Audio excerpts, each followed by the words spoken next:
उड़ान भरने में असफल मारुति ऊंचाई से गिरते हैं। तभी वायुदेव आकर मारुति को गिरने से बचा लेते हैं। दूसरी ओर चक्रासुर का आतंक और कहर मृदंगपुर में और भी ज्यादा बढ़ जाता है। इधर वायुदेव मारुति को योग विधि द्वारा उड़ने का प्रशिक्षण देते हैं और मारुति माँ को देख अपना संतुलन खोकर नीचे गिर जाते हैं। अंजना को चिंतित देख वायुदेव मारुति को भीतर जाने का आदेश देते हैं, किंतु मारुति अपने कक्ष में आकर पुनः उड़ने का प्रयास करते हैं। अब आगे आप मारुति की शक्ति पर ही अपना सारा ध्यान केंद्रित कर रहे हैं, किंतु आप उसकी अल्पायु की ओर देख ही नहीं पा रहे हैं। अपार शक्ति की तुलना आप अल्पायु से नहीं कर सकते।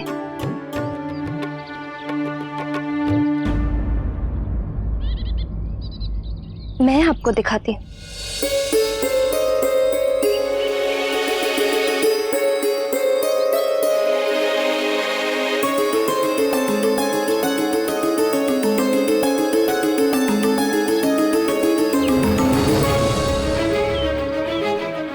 ये छोटा पात्र है और ये बड़ा पात्र है।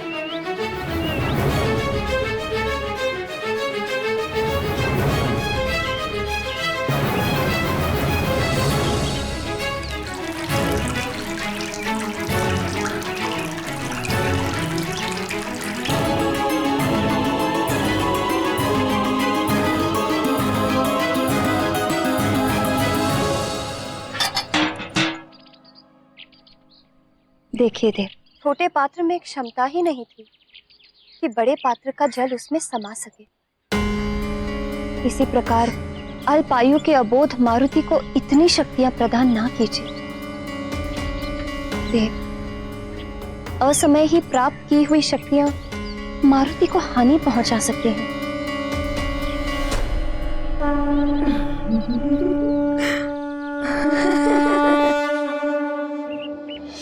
मैं आपसे विनम्र निवेदन करती हूँ कि मारुति की शक्तियों को तब तक बढ़ावा ना दें जब तक उसकी बुद्धि इन शक्तियों को संभालने के योग्य ना हो जाए। देवी अंजना, मैं तो निमित्त मात्र, करने वाला तो विधाता है।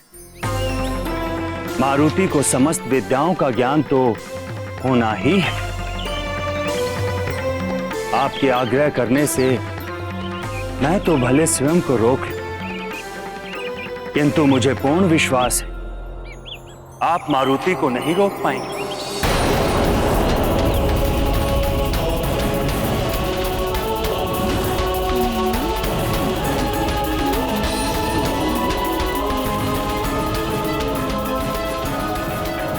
कल्याण हो।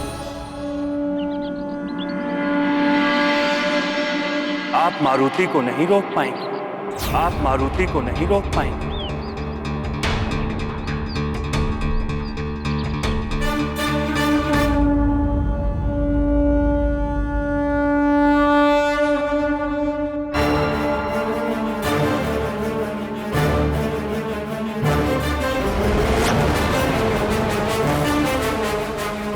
अरे माँ,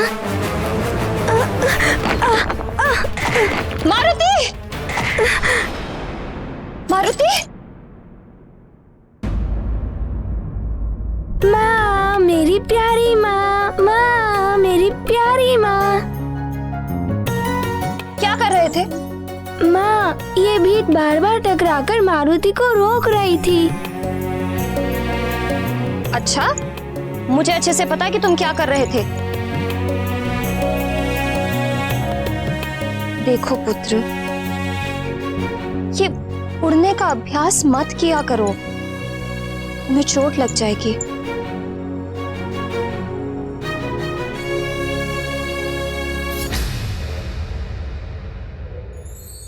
अच्छा, माँ को ना मारुति के साथ बहुत सारी अच्छी अच्छी बातें करनी है। माँ को चिंता है कि मारुति उड़ नहीं पाता है। यदि मारुति भली भांति उड़ने में सफल हो गया तो माँ मारुति से अवश्य ही प्रसन्न हो जाएंगी।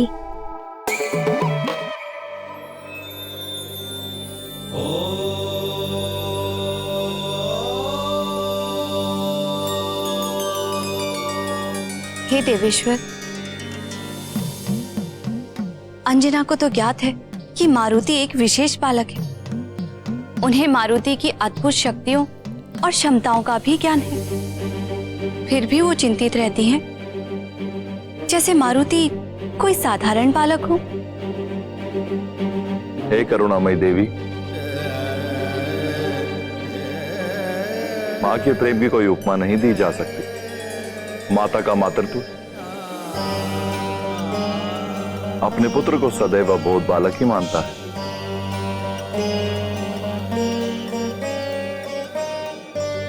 भले ही पुत्र कितना भी महान और शक्तिशाली हो, उसका मन अपने पुत्र में कभी देवता का दर्शन स्वीकार नहीं करता। ना कभी माताओं के प्रतिबंध रुकेंगे और ना कभी पुत्रों की चपलता समाप्त होगी। ये लीलाएं तो सृष्टि के अधिकाल से होती आ रही हैं और होती ही रहेंगी।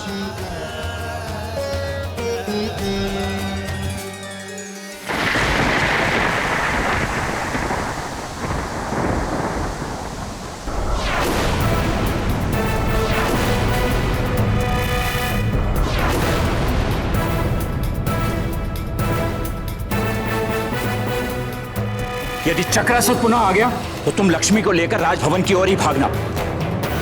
और तुम सब सुनो, हमें शीघ्र राजभवन की ओर चलना चाहिए ताकि हम महाराज केसरी से अपनी सहायता के लिए गुहार लगा सकें। अब वे ही हमारे लिए कुछ कर सकते हैं।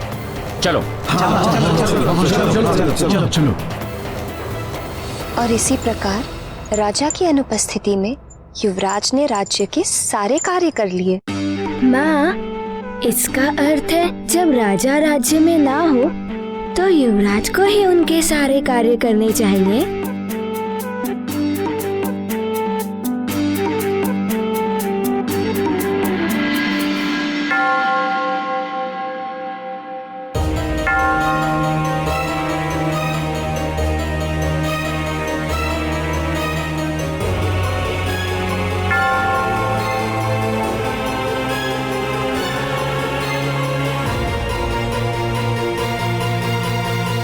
माँ, ये घंटी की ध्वनि इतनी रात को कौन पूजा कर रहा है? ये मंदिर के घंटे की नहीं, दरबार के बाहर लगे घंटे की ध्वनि है। प्रजा में जब भी किसी पर कोई संकट आती है तो वो राजा की सहायता मांगने के लिए इस घंटे को बजाते हैं। लगता है कोई संकट में है माँ। अरे रे, तुम्हें उठने की कोई आवश्यकता नहीं है, तुम सो जाओ, मैं देखती हूँ। मैंने कहा ना, मैं देखती हूँ। चलो सो।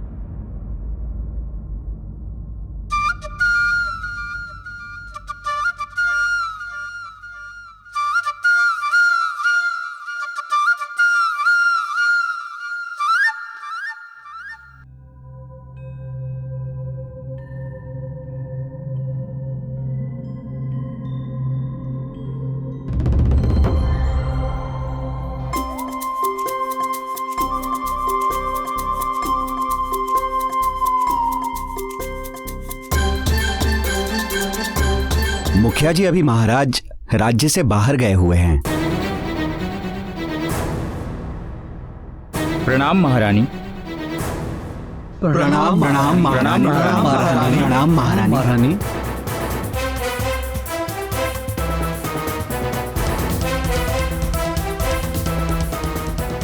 क्या बात है, इतनी रात को आप सब यहाँ?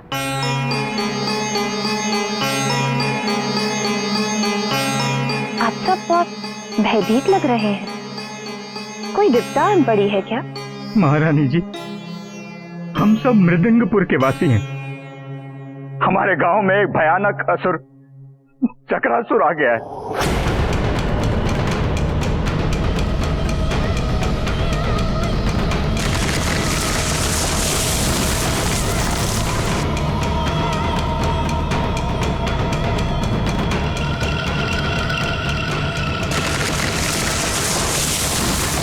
महारानी जी, कल मेरी पुत्री का विवाह होना है, तो उस असुर के भय के कारण वर पक्ष के लोगों ने हमारे गांव में आने से मना कर दिया है।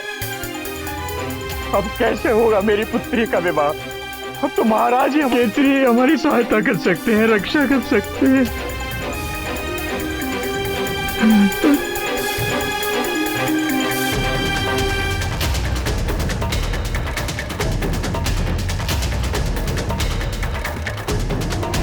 सब तनिक भी चिंता मत कीजिए। महाराज कल सुबह ही लौट रहे हैं। वे अवश्य आपकी सहायता करेंगे। कल सुबह?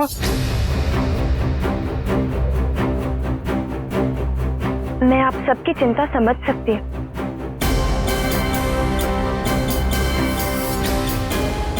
मंत्री जी। जी महारानी जी। आप अभी जाइए इनकी सहायता के लिए। जितने सैनिक ले जाने हैं ले जाइए। जी। महाराज की अनुपस्थिति में ये कार्य आपको ही करना है। जी महारानी जी। धन्यवाद धन्यवाद। किंतु महारानी जी, प्रजा के साथ आपकी और युवराज की सुरक्षा का उत्तरदायित्व भी है मुझ पर। और महाराज ने स्पष्ट निर्देश दिए हैं कि हम राजभवन छोड़कर कहीं ना जाएं। राजा का प्रथम उत्तरदायित्व होता है प्रजा की सुरक्षा। राजा का धर्म और कर्म होता है प्रजा की सुरक्षा। इसीलिए आप वैसा ही कीजिए जैसा मैं आपको निर्देश दे रही हूँ। किंतु महारानी जी, इसे आप मात्र मेरा निर्देश मत समझिए, अपितु मेरा आदेश भी समझिए।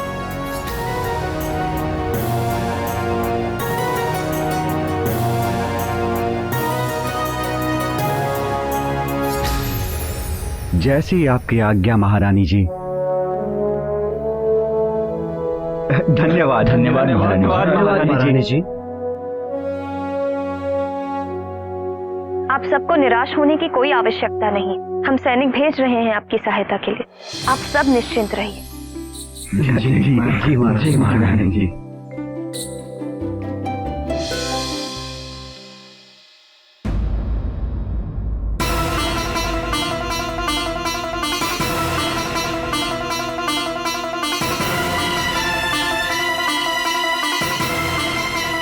जब मैं बाहर जाऊंगा तो मेरी अनुपस्थिति में यहाँ की देखभाल और सुरक्षा का उत्तरदायित्व तुम्हारा ही तो होगा पुत्र। सेवक और संरक्षक तुम ही तो होगे। राजा की अनुपस्थिति में युवराज ने राज्य के सारे कार्य कर लिए।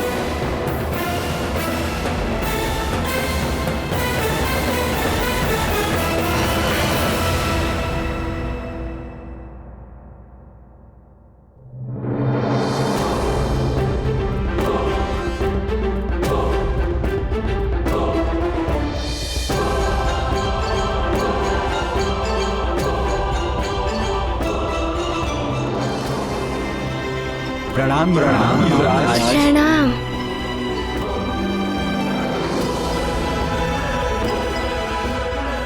आप सब चिंता ना करें, पिताश्री राज्य में नहीं है तो क्या हुआ, मारुति चलेगा आप सबके साथ। अरे युवराज, युवराज हमारे साथ जाएंगे। युवराज हमारे साथ जाएंगे। युवराज पिताश्री राज्य में नहीं है तो क्या हुआ, मारुति चलेगा आप सबके साथ। मारुति रक्षा करेगा आप सबकी चक्रासुर के आतंक से।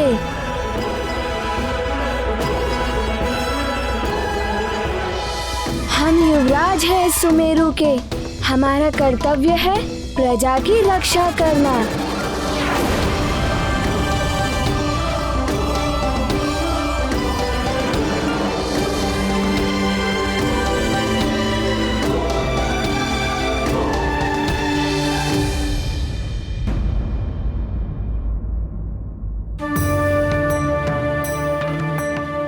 मारुति पुत्र, तुम नहीं जा सकते। तुम बालक हो।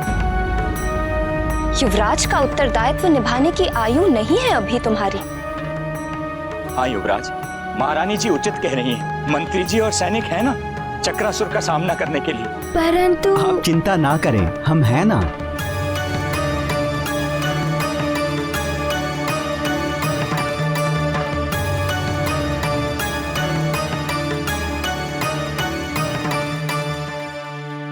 आइए मुखिया जी।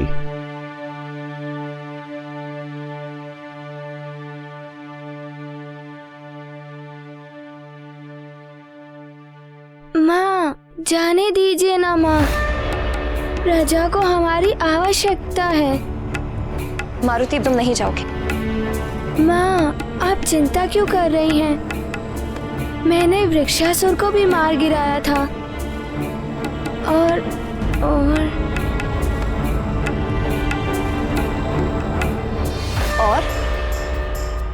और क्या?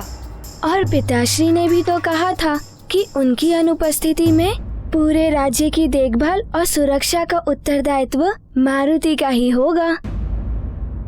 मैं संभाल लूंगा सब कुछ माँ, आप तनिक हट करना बंद करो। चलो अपने कक्ष में और सो जाओ। चलो चलो।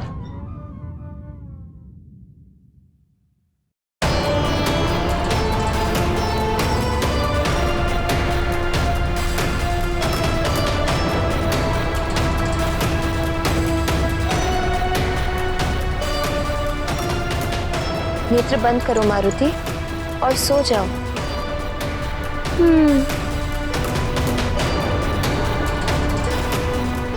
भगवान शिव की बड़ी कृपा है हम सब पर।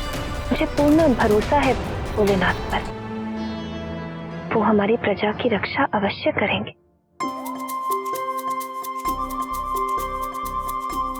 नेत्र बंद करो मारुति, सो जाओ। और ध्यान रहे, कल प्रातः मुझे यहीं पर मिलना।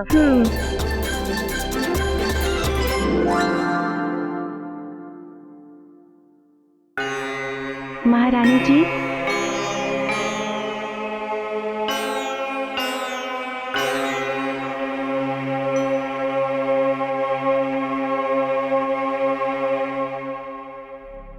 अभी तक आपने कुछ नहीं खाया है, भोजन परोस दिया है।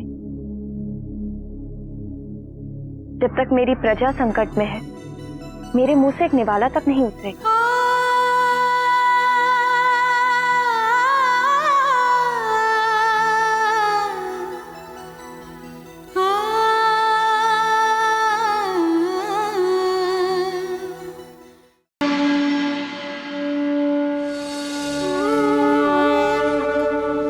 हे भोलेनाथ, हे शिव शंकर, जब जब आपके भक्तों पर विपदा आई है, आपने सदैव उनकी पीड़ा हरी है प्रभु।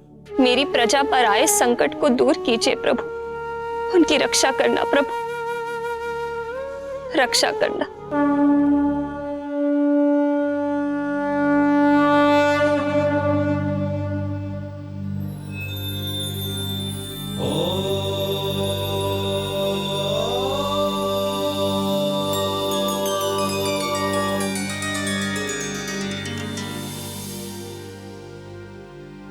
हे भोलेनाथ, देवी अंजना ने तो मारुति को बड़ी दुविधा में डाल दिया है। हे जगत जननी, आपको तो ज्ञात ही है, ममता का आंचल सुख की छांव होता है संतान के लिए, किंतु कभी कभी यही आंचल बंधन भी बन जाता है। यह दुविधा नहीं है, स्नेह है, प्रेम है मां का, जो बंधन के रूप में मारुति के समक्ष उपस्थित हो गया। परंतु देवेश्वर, मारुति इस बंधन से निकलेंगे कैसे? मारुति का जन्म तो असुरों का नाश करने के लिए हुआ है, किंतु देवी अंजना ने मारुति को कड़े निर्देश दिए हैं कि प्रातः अपने कक्ष में ही मिलना।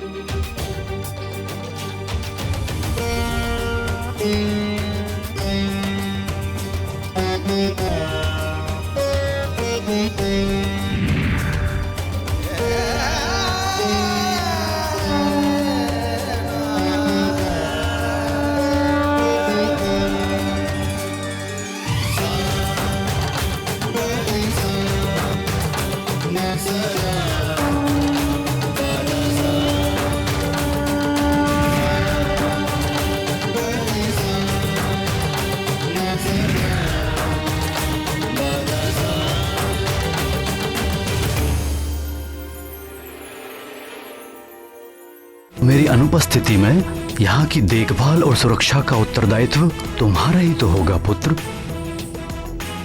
अब कैसे होगा मेरी पुत्री का विवाह?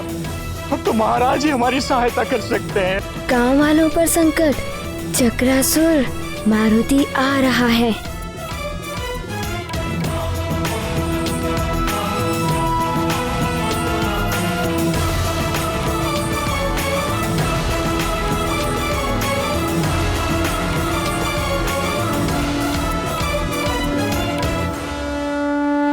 उड़ान भरने में असफल मारुति ऊंचाई से गिरते हैं। तभी वायुदेव आकर मारुति को गिरने से बचा लेते हैं। दूसरी ओर चक्रासुर का आतंक और कहर मृदंगपुर में और भी ज्यादा बढ़ जाता है। इधर वायुदेव मारुति को योग विधि द्वारा उड़ने का प्रशिक्षण देते हैं और मारुति माँ को देख अपना संतुलन खोकर नीचे गिर जाते हैं। अंजना को चिंतित देख वायुदेव मारुति को भीतर जाने का आदेश देते हैं, किंतु मारुति अपने कक्ष में आकर पुनः उड़ने का प्रयास करते हैं। अब आगे आप मारुति की शक्ति पर ही अपना सारा ध्यान केंद्रित कर रहे हैं, किंतु आप उसकी अल्पायु की ओर देख ही नहीं पा रहे हैं। अपार शक्ति की तुलना आप अल्पायु से नहीं कर सकते।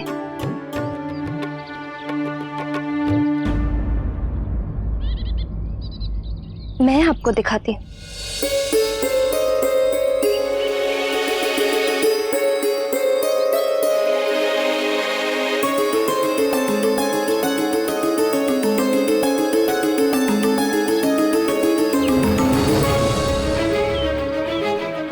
ये छोटा पात्र है और ये बड़ा पात्र है।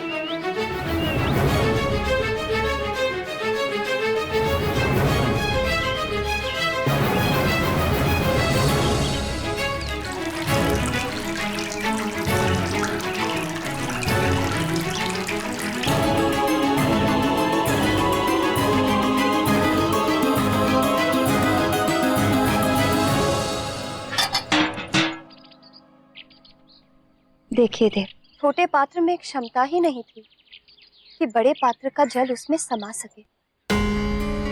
इसी प्रकार अल्पायु के अबोध मारुति को इतनी शक्तियां प्रदान ना कीजिए। देव, असमय ही प्राप्त की हुई शक्तियां मारुति को हानि पहुंचा सकती हैं।